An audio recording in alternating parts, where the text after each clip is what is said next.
Hello friends and welcome to ISIFE EDUBLOG. I am still your humble tutor Neo, and today we'll be looking at series and sequence.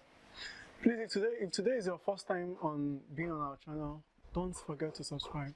And if you have any questions after this video, don't forget to leave the question in the comment section below. Okay? So before we start, let's take you through the stuff we have for you. Now, first we'll start by explaining what series and sequence is. Okay? Then next we'll be looking at the kinds or the types of series and sequence we have, which is the arithmetic progression and the geometric progression. Alright, now below this video, you'll find certain links. Now, we have one of the links will be the one to lead you to exercises. Now, if you need more exercises under series and sequence, now believe me, that link is for you. Okay? Now, if you need more questions under series and sequence, the exercise is for you. Now, also one of the links is the one that will lead you to past questions. Now, we have questions, from your past questions under series and sequence. Now, we have for WAEC and NECO students. Now, if you're WAEC and NECO students, now believe me, that is for you. We also have for JAMB and POST UTME students. Now, UTME that covers every school of your choice. Okay? Now, also on the link, also below the video, you'll find the link to 500 boosters. Now, just like we said, now 500 boosters is a summary in mathematics. Now, it contains questions not just under series and sequence, now, but from every other topic in mathematics. And believe me, these questions, they are real questions. Okay? All right. So, first on our list will be AP. Now, remember, AP follows under series and sequence. So, what is AP? Now, we can simply say that AP, arithmetic progression, are serially arranged numbers that are related through the addition or subtraction of a particular number, known as the common difference, to get the subsequent terms of the progression. What do I mean by that? If, for example, I have a number like 1, let's use our normal, numerics, 1, 2, 3, 4, 5, 6, 7, so on and so forth. Now, if I should ask you to help me determine the next 3 terms here, now I believe you can. Why? Now, because here we have 1, right? Now, if I should add 1 to 1, I'll get 2. If I should add 1 to 2, I'll get 3. If I should add 1 to 3, I get 4. If I should add 1 to 4, I get 5. Add 1 to 5, you get 6. Add 1 to 6, you get 7. So what does that tell us? Now, it tells us that this series, occur by adding 1, to the subsequent terms of the progression. So if I say, help me determine the next term, it's simply 1 plus 7, which will give me 8. So if, for example, you also have something like 1, 3, 5, 7, 9, 11, and so on and so forth. Now, if you should look at this, now I have 1 here. 1, 3, 3, 5, okay? Now if you examine this series carefully, you find out that I add 1 to previous numbers to get the subsequent terms. So I added 2 to previous numbers to get the subsequent terms. So we added 2 to 1 to give us 3. We added 2 to 3 to give us 5. We added 2 to 5 to give us 7. We added 2 to 7 to give us 9. We added 2 to 9 to give us 11. So if you want to get the next term, what will you do? You have to add 2 to 11 to give us 13. Okay? Now, you can also have something like 15, 13, 11, 9, so on and so forth. Now, look at this. I have 15, I have 13, I have 11, I have 10. Now, this is a decreasing series, right? And if you observe carefully, you find out that they decrease by a difference of 2. They decrease by a difference of 2. So if I should remove 2 from 15, I'll get 13. If I should remove 2 from 13, I'll get 11. If I should remove 2 from 11, I'll get 9. So if I ask you to help me get the next term of this very particular series, you simply remove 2 from 9 to help me get the next term. Okay? So serial arrangement, that its sequence or their mode of relationship is by the addition or removal of a particular number is known as series. And that particular number that is being removed is known as what? The common difference. So here, I have 1, 1, 1, 1, 1. So here, our common difference is 1. Here, I have 2. I added 2 to this to give me this. I added, so our common difference is 2. Now, but look at this. Here, I removed 2 to get 13. I removed 2 to get 11. I removed 2 to get 9. So our common difference is minus 2. Alright, so up next will be the formulas in AP. Now, these are the formulas that will be of great importance to us in our calculations in AP. Now, the first formula is the formula used to find the common difference, D. Now, I'll say that the formula of finding common difference is, now, T stands for term. Okay? So we have Tn plus 1 minus Tn. Now, what does it mean? Now, this simply means the term occupying a former position. Sorry, the term occupying a later position minus the term occupying the previous position. So if you have 1, okay, 2, 4, 6, 8, 10, 12, and so on and so forth as our AP, okay? And I need to find the common difference. Now this is later term minus the previous term. So I can find my common difference by saying either now this 2 is the first term of this AP, 4 is the second term, 6 is the third term, 8 is the fourth term of this AP, and so on and so forth. So if I want to find a common difference, it is either my first term, my second term minus my first term, or my third term minus my second term, or my fourth term minus my third term. Now, any of these should give you a common difference.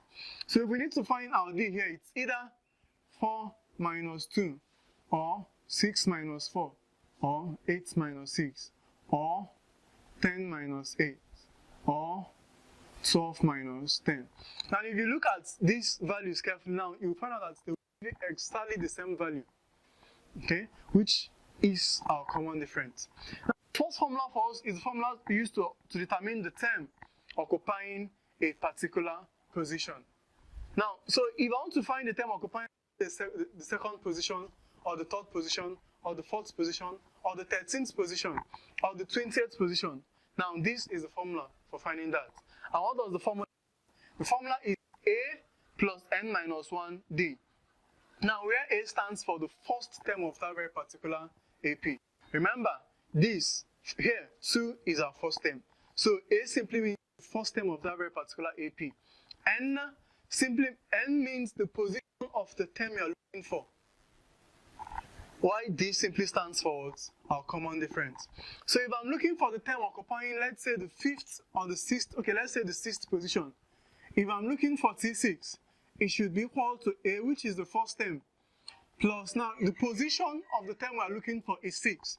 So we'll have 6 minus 1 times our common difference. So our T6 is equal to A plus 5D. Alright? So and so on and so forth. If you're looking for the term occupying the 7th position, it is A plus 7 minus 1D, and so on and so forth. So the next formula we'll be looking at will be the formula used to determine the sum of the first set number of terms in an AP. Now, and we have that Sn is equal to n over 2 brackets 2a plus n minus 1d. Now, where n stands for the number of terms you're looking for, their sum. So if you're looking for the sum of the first 10 terms, so what we have here is S10. If you're looking for the sum of the first 30 terms, what we have will be what? S30. So if you're looking for the sum of the first 10 terms, we have S10 to be equal to, now remember, n stands for what? Number of terms you're considering. So we have 10 all over 2 brackets 2a. A simply stands for our first term, plus number of terms you're looking for the sum, 10 minus 1d.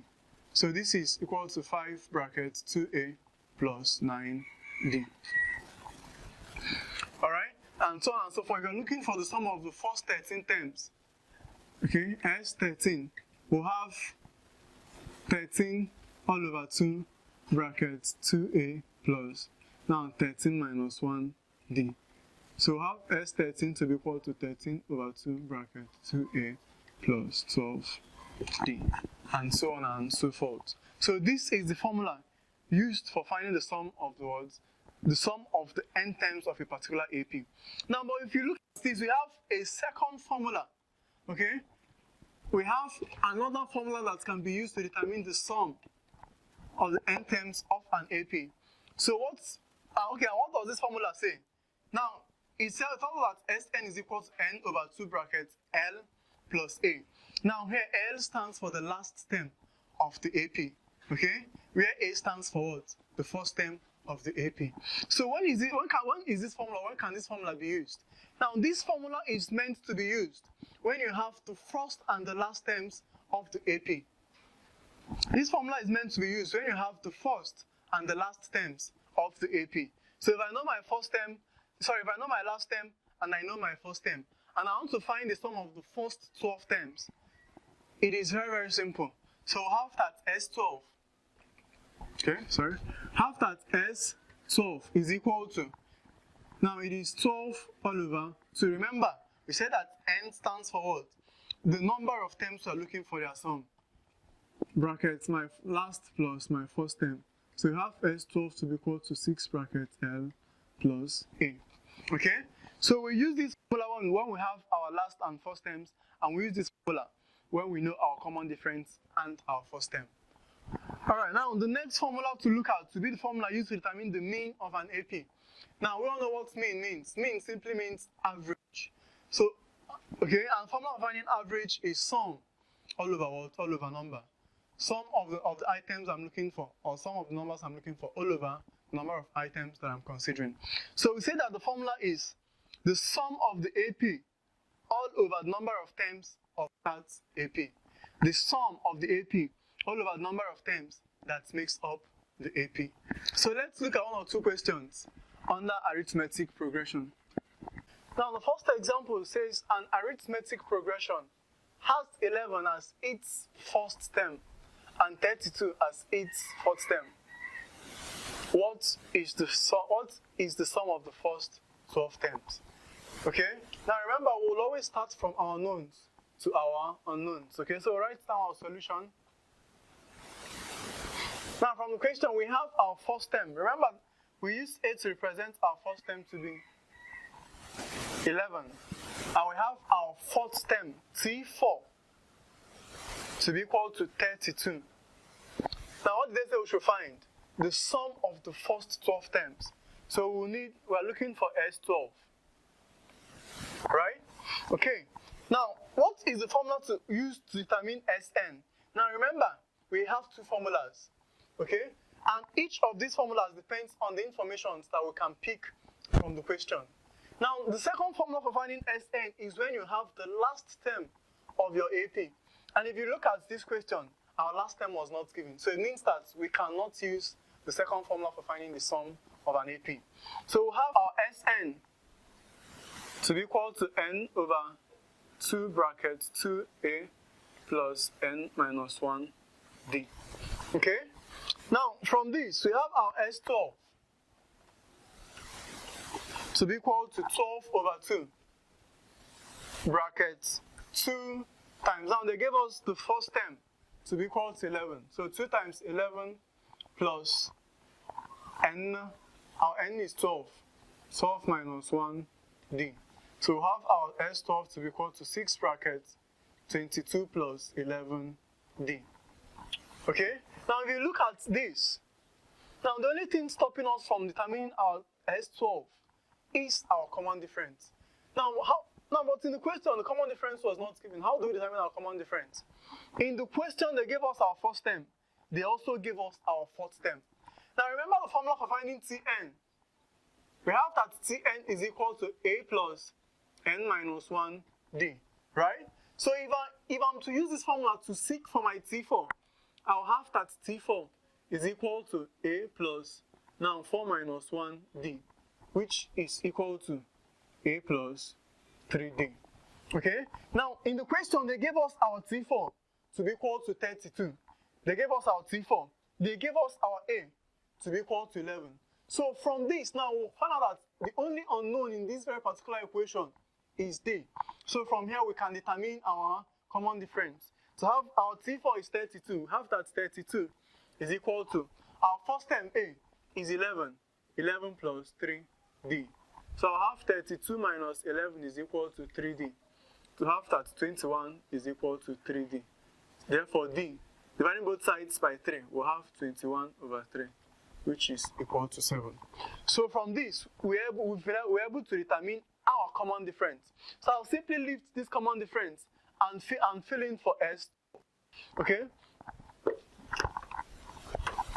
So we'll have that our S12 is equal to 6 brackets 22 plus 11 times 7. So we have this to be 6 brackets 22 plus.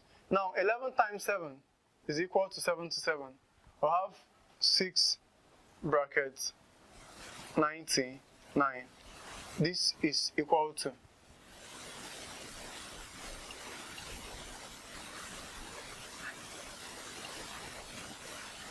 so we have our S12 to be 594.